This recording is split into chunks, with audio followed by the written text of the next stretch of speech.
Hello everyone, my name is Aiden Barrett and I will be demonstrating for you today my Typescript program. So I decided to make a vehicle tracking program. You can run Typescript code using tsnode and then your file name. So when I run this, you can see it brings up the menu. I can add a vehicle, Chevrolet,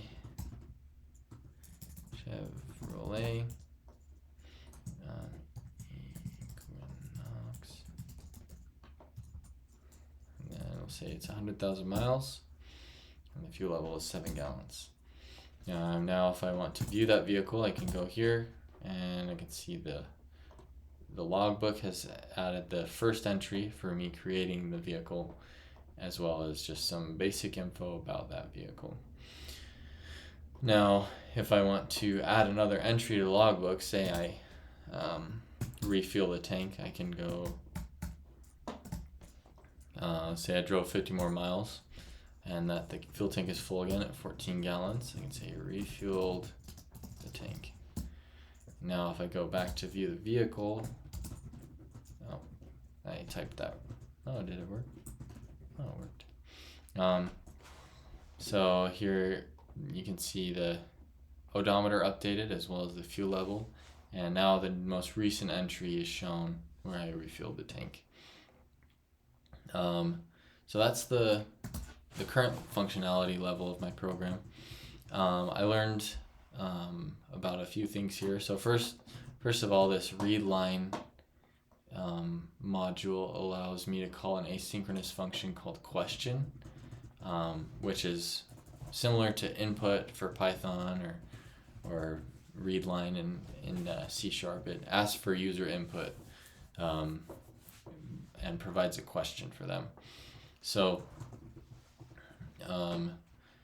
from there, it'll wait for the user to enter a prompt before continuing the code in this section, and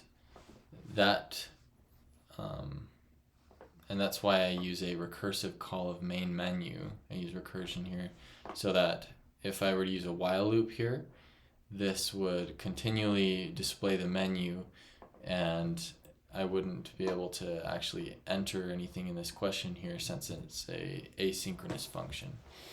I learned about displaying to the user in the console. That was relatively simple, just console.log, just like JavaScript. And then I also, let me just double check here. So I also learned about creating classes and lists with this vehicle class.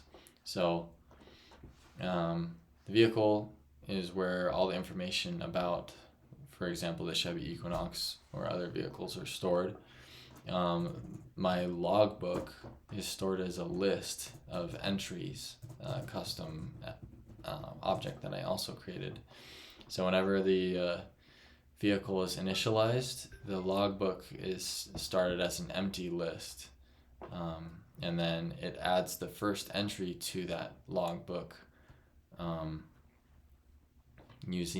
by putting the current date, the odometer that's given, the fuel level, and then it names it first entry or gives it the description.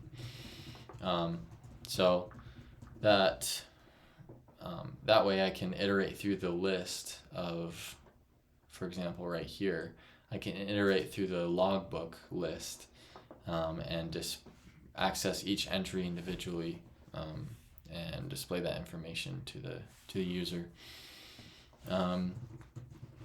And lastly, I was able to create some error handling.